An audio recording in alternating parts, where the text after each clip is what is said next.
বাংলাদেশের মানুষকে চেনেন নয়।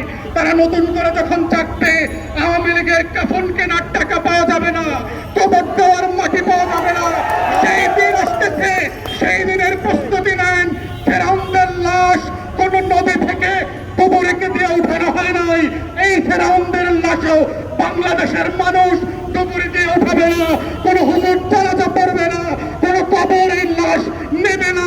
সেই দিনের অপেক্ষায় বাংলাদেশের বেশ কোটি মানুষ।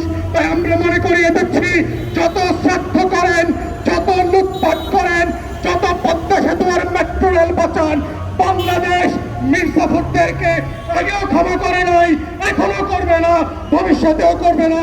এই লুটপাটের প্রকল্পকে আবার নতুন করে জাতির কাছে হাজির করে, শুধুমাত্র এই জাতি যেন রবার্ট ক্লাইভদের উত্তরতে শুরু যারা আছে মির্জাফর খসিটি বেগমদের প্রতি যেন কৃতজ্ঞতা প্রকাশ করে। আমরা বারবার বলেছি, আওয়ামী ইস্ট ইন্ডিয়া কোম্পানির সাথে একমাত্র তুলনা হবে সেই পলাশীর প্রান্তরের ইস্ট ইন্ডিয়া কোম্পানির সাথে। এই দখলদার সরকারের রবার্ট ক্লাইভ খসিটি বেগম আর মির্জাফরদের সাথে একমাত্র তুলনা হবে সেই 1757 বাংলার আম্রকাননের সাথে। পদ্মা সেতু কেন, সারা বাংলাদেশের প্রত্যেকটা সেতু প্রকল্পের শ্রাদ্ধ আয়োজন করেন, সমাপনী অনুষ্ঠান করেন, কোটি কোটি টাকা লুটপাটের টাকা খরচ করেন। কিন্তু মনে রাখবেন, বাংলাদেশের মানুষ আপনাকে রবার্ট ক্লাইভদের মতোই ডাকাত মনে করে, লুটেরা মনে করে, মির্জাফর আর খসিটি বেগম মনে করে।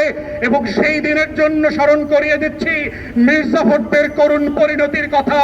বুড়িগঙ্গায় যেভাবে খসিটি বেগমকে ইট আর পাথর মাথায় ঝুলায় দিয়ে ডুবাইয়া দেওয়া হয়েছিল, জগৎ শেঠ আর অভিজাতকে বড় বড় দুর্গের উপর থেকে বস্তা পেঁচিয়ে দিয়ে ঝুলিয়ে মারা হয়েছিল, সেই খবরের কথাগুলো মনে রাখেন। ফেরাউনদের পতনের কথা মনে রাখেন। কেবলমাত্র ছাগল দিয়ে কয়েকটা পেনুজিয়ার আর মতিউরের চেহারা আসছে, মাছি আর মশা দিয়ে আল্লাহ তাআলা ফেরাউন আর নমরুদদের মারার ইতিহাস আছে। বাংলাদেশের খসিটি বেগমদের মৃত্যু আগামী 200-250 বছর এই জুলুমের জন্য, এই জমানার জন্য, এই জমিনের জন্য উদাহরণ হয়ে থাকবে। তাই শ্রাদ্ধ আয়োজন করতে পারেন, কিন্তু মনে রাখবেন, তা দিয়ে আপনার 2 পয়সার লাভ হবে না। গতকালকের এই শ্রাদ্ধের আয়োজনে আমরা দেখেছি পিছনের অর্ধেক সিট খালি পড়ে আছে। প্রধানমন্ত্রীর মিটিংয়েও কেউ যাবার প্রয়োজন মনে করে না।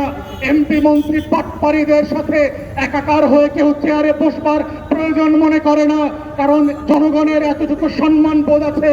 আমি রিক্সা চালায় খাবো, সিএনজি চালায় খাবো, তারপরও খসিটি বেগম আর মির্জাফরদের সাথে এক চেয়ারে এক মঞ্চে বসবো না। এটাই হচ্ছে বাংলার মানুষের স্বাধীনতার স্পিরিট। পলাশীর প্রান্তর থেকে 260 বছর পরে হলেও নতুন করে এই দেশের মানুষ আবার জাগবে, আবার প্রতিবাদ করবে। যদি মনে করে থাকেন পুলিশের গাড়ি দিয়ে, ভেহিকেল দিয়ে, কানুন দিয়ে, র্যাবের গুম খুনের ইতিহাস চাওয়া করে, পিডিআর দিয়ে, সেনাবাহিনী দিয়ে বাংলাদেশের 20 কোটি মানুষের স্বাধীনতার সম্ভাবনা আকাঙ্ক্ষাকে হত্যা করবেন, প্রকাশ স্বর্গে বাস করছেন, বাংলাদেশের মানুষকে চেনেন নয়। তারা নতুন করে যখন চাকবে আওয়ামী লীগের কাফন কেনার টাকা পাওয়া যাবে না, কবর দেওয়ার মাটি পাওয়া যাবে না, সেই দিন আসতেছে। সেই দিনের প্রস্তুতি নেন।